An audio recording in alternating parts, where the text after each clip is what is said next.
ამ დროისთვის ხო დაახლოებით მოტივი ესე პირდაპირ არ ვთქვამთ, თუმცა ხა მოტივიზე თუ ვისაუბრეთ, რა თქმა უნდა, განცხადება, რომ მას სურდა, ასე ვთქვათ, დაეზიანებინა თუ მოეკლა ადმინისტრაციის რამდენიმე წარმომადგენელი, შეება პრეზიდენტიც მიზანში ჰყავდა.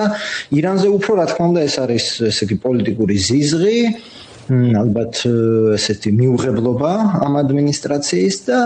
აი ეს რა თქმა უნდა პოლარიზაციის უკიდურესი შედეგი, ასე ვთქვათ. ამერიკის შეერთებული შტატებისთვის პოლიტიკისთვის ზოგადად უცხო არ არის პრეზიდენტზე თავდასხმები, მათ შორის მკვლელობები, საბედნიეროდ ახლა მსგავსად არ ქონდა საქმე, მაგრამ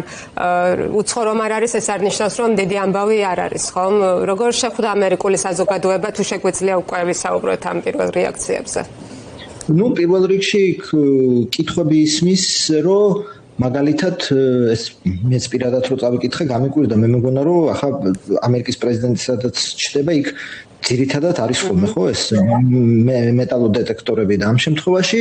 რა თქმა უნდა, პერიმეტრი იყო უსაფრთხო და სწორედ აი ამ პერიმეტრის გარღვევის მცდელობისას, ასე ვთქვათ, დააკავეს ეს მსროლელი, მაგრამ მეტალოდეტექტორები არ იყო, როგორც დაიწერა, ესე იგი მეტალოდეტექტორები არ იყო, ანუ ეს კითხვებს აჩენს. თუმცა მეორე მხრივ ახლა გენპროკურორის თუ იუსტიციის მინისტრის მოვალეობის შემსრულებელმა თქვა, რომ სისტემა მიმუშავაო, იმიტომ რომ ასე ვთქვათ, ის უსაფრთხოების პერიმეტრი მსრულელმა ვერ გაარღვია, ხო? რა თქმა უნდა, აქ ხა გაჩნდება კითხვები ასევე მენტალურ ჯანმრთელობასთან დაკავშირებით, იმიტომ ხა რამდენად რაციონალურია ხო, რომ ასე ვთქვათ, ეს ცდელობა თავიდან ბოლომდე, მაგრამ ისტორიას თუ გადავავლებთ, ესე იგი მაგალითად 91 წელს ხო, რეიგანს ვინც ესწრებლა,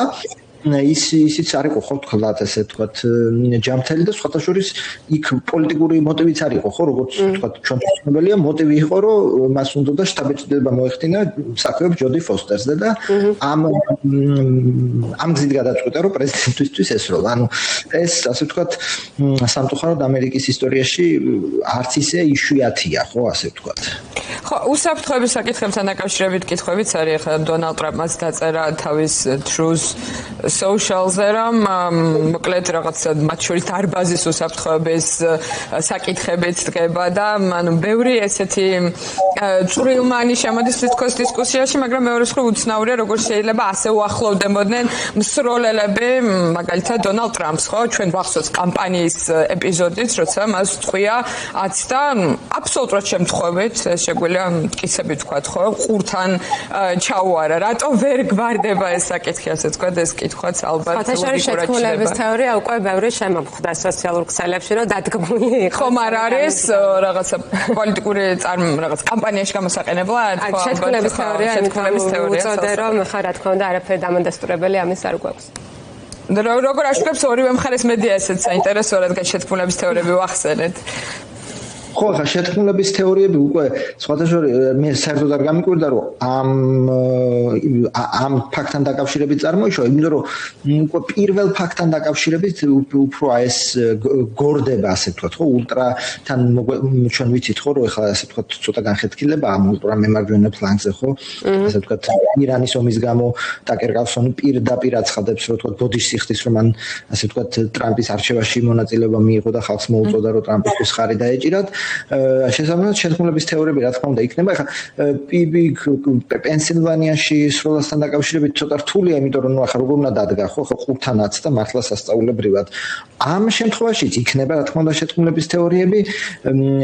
ახლა ის ლაპარაკი რო ახლა წინასაარჩევნო რეიტინგი აუმაღლდება ამის გამო, პირველ რიგში მაინც შორია ეფექტი ახლა ამისი რომ ახლა ნოემბერში ამან იმოქმედოს მე ძალიან სათუოდ მიმაჩნია. თუმცა ფაქტი რომ ესე იგი ადამიანი ესე იგი დანებით და თოფით შეიარაღებული შევიდა სასტუმროში, სხვა სართული იყო თუ რაც იყო თუ ვერ გაარღვია პერიმეტრი, მაგრამ აქამდე მივიდა, რა თქმა უნდა ზოგადად ახლა შემაშფოთებელი ფაქტია. ხო, თან ის მაშინ ჰეროიკული იყო ადამიანს მართლა ყურთან ჩაუარა ტყვიამ გაკაწრულიც იყო. ახლა არ გამოიხურებოდა მთლად ესე ხომ ეს ყველაფერი აურზაური და ქაოსი იყო, ამიტომ ალბათ რა თქმა უნდა ისეთი გავლენა ვერ ექნება ტრამპის შემდგომ პრეზიდენტობას და კამპანიაზე არჩევნების წინ როგორც ჰქონდა თავის დროზე უფრო ალბათ მეტად გამოხატავს სიძულვილის გარემოს პოლარიზაციას ხომ? ხო, შეთქმულების თეორიებით თან გიორგი უფრო მეც გვეტყვის ამაზე სხვა მიმართულებებითაც შეიძლება გაიშალოს და მათ შორის მე რაღაცა მასწავლებელი კალიფორნიიდან ესეც უკვე რაღაცა იდეოლოგიურ დისკუსიაში ნიშნავს რაღაცას ხო ამაზეც გვი კი რა თქმა უნდა აქ შეიძლება ამის გამოყენება რომ აი ультра თქვა ანტიტრამპისტული პროპაგანდის შეთქმულებაც არ იქნება ეს ალბათ ღიად იქნება რომ აი ანტიტრამპისტული ზიზღის შედეგი ხო აი ქალბატონმა კარი ლეიკმა რომელიც თქვა ორჯერ თუ არ ვსები წარუმატებლად იყრიდა არიზონის გუბერნატორის თანამდებობაზე და შემდეგ ტრამპმა დანიშნა მედია მოკლედ ამერიკის ხმარა მედია კორპორაციაში შედის იმის თავმჯდომარედ და ნუ მას დაევალა ხო ამერიკის ხმის ასე ვთქვათ ესეთი დაშლა ხო მან დაწერა რომ აი ერთი რომ მეტალოდეტექტორი არ იყო და მეორე ოთახი იყო სავსე ხალხით რომელიც ყოველდღიურად აწარმოებს ამ ანტიტრამპისტულ ზისხს და აი ეს შედეგი მივიღეთ შესაბამისად ეს რა თქმა უნდა რომ ხო მასწავლებელი კალიფორნიიდან ეს ასე ვთქვათ ესე წითელი ნაჭერებით არის ხო რესპუბლიკელებისთვის ეს ამდვილად იქნება გამოყენებული რა ამოძრავებ ნუ მეც გავიგებთ რა თქმა უნდა რა ამოძრავებ და რამდენად ჯანმრთელი იყო ასე შემდეგ შემდგომ დღეებში უფრო გამოჩნდება მაგრამ ნუ ზოგადად გადარჩა თვითონაც და არ ემსხვერპლავად ხო კი და ბევრი რამე გამოჩნდება ხა ზოგადად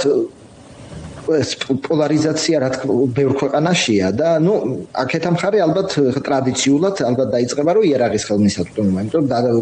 დარწმუნებული ვარ ლეგალურად ექნება ხო შეძენილი ეს იარაღი და ზოგადად ეხა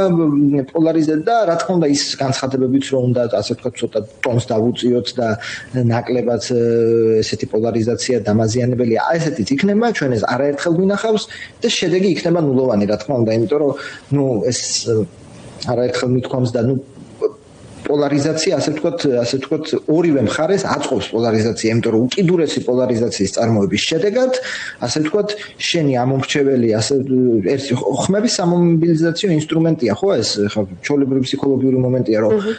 უცხო არის მტერი და იმისთვის რომ გადარჩე უნდა მე დამიჭირო მხარე ამიტომ ორივე მხარე საკმაოდ ასე ვთქვათ პოლარიზაციით სარგებლობს და ამიტომ ახლა დეპოლარიზაცია ასე ვთქვათ რამდენადაც ეს რაინდულად არ უნდა ჟღერდეს ძალიან სათუო იმიტომ რომ პოლარიზაციას მოაქვს უამრავი პოლიტიკური და მატერიალური შედეგი ხო ეს მედია ესეთი მედია გარემოს შექმნა რომ მარტო მე მომისმინე იმიტომ რომ ის სხვები მტრები არიან და ასე შემდეგ შესაბამისად ძალიან სათუოა დეპოლარიზაცია ამერიკაში მოკლედ იქნება დეპოლარიზაციისკენ მოწოდებები ოღონდ მაპოლარიზებელი ძალები გააკეთებენ ამას ალბათ ეგრე შეგვიძლია შევაჯამოთ მოდი წინა საარჩევნო ვითარებაც მიმოვიხილოთ ახლოვდება შუალედური არჩევნები რომელიც ძალიან მნიშვნელოვანი არჩევნები არის და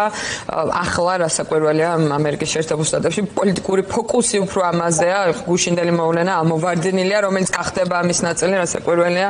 ამ დისკუსიის ნაწილი მაგრამ მნიშვნელოვანი ნიშნული არის წინ რა მდგომარეობა არის ახლა და როგორ მოქმედებს მათ შორის შენ ტაკერ კარლსონი ახსენე და მას დონალდ ტრამპს უპასუხა ძალიან მწვავედ და ზოგადად რა ხდება რესპუბლიკური პარტიის ველზე ირანში ომის პარალელურად არჩევნების კონტექსტში ესეც რომ განვიხილოთ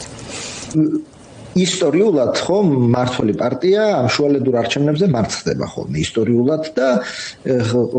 ცოტა ადრეა პროგნოზები, მაგრამ უფრო კეთილსაიმედოა თქვა დემოკრატებისთვის ეს პროგნოზები. ირანის ომის ფონზე რა თქმა უნდა ამ ნავთობის ფასის გაძვირება და უკვე ამერიკელებისთვის ბენზინის გაძვირება ეს ომი ნამდვილად არ არის პოპულარული.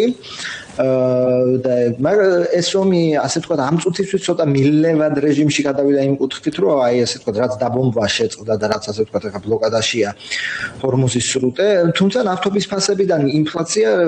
პრობლემატური საკითხია დემოკრატები როგორც ოპოზიციური პარტია, ყველა ოპოზიციური პარტია თქვათ ესეთ შუალედურ არჩევნებში ზოგადად იმით ფაქტი საპროტესტო ხმის მიცემით სარგებლობს, ანუ დემოკრატებს იმედი აქვს, რომ ყველა ვინც უკმაყოფილოა ტრამპით უბრალოდ მათ მისცემს ხმას და ისინი მოიპოვებენ უმრავლესობას, თქვათ წარმომადგენელთა პალატაში, ასევე არის ბრძოლა თქვათ წარმომადგენელთა პალატის ოლქები, როგორ უნდა დაიხაზოს ვირჯინიაში, ტეხასში და კალიფორნიაში, ესეც მნიშვნელოვანია, იმიტომ როგორ იმის მიხედვით თუ ეგრეთ წოდებული ჯერიმენდერინგი, ხო, იმის მიხედვით თუ როგორ დახაზა ოლქს, ესა თუ ის კანდიდატი ამა თუ იმ პოლიტიკური პარტიიდან მოიგებს ამ ოლქს.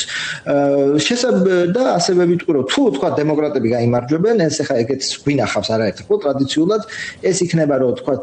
პრეზიდენტის საკანონმდებლო დღის წესრიგით თითქმის სრული გაჩერება. და ლაპარაკი არის რამდენად დემოკრატები ამაზე წავლენ ეს სხვა საკითხია, მესამე იმპიჩმენტი. ხო, ეს მარტო იმიტომ არა რომ ხა თქვათ იმედი აქვს რომ 67 ხმა სენატში მოგროვდება. ასე ვთქვათ ადმინისტრაციის თქვათ შეჩერების კუთხით რომ თქვათ ყველაფერი გაჩერდეს, ხო? ანუ იმპიჩმენტი იწვევს მთელი საკანონმდებლო პროცესის პარალიზებას. თუ და ამ კუთხით შეიძლება როგორც ინსტრუმენტი რომ თქვათ ესეთი პარალიზება მოხდეს ადმინისტრაციის, შეიძლება დემოკრატები წავიდნენ მესამე იმპიჩმენტზე.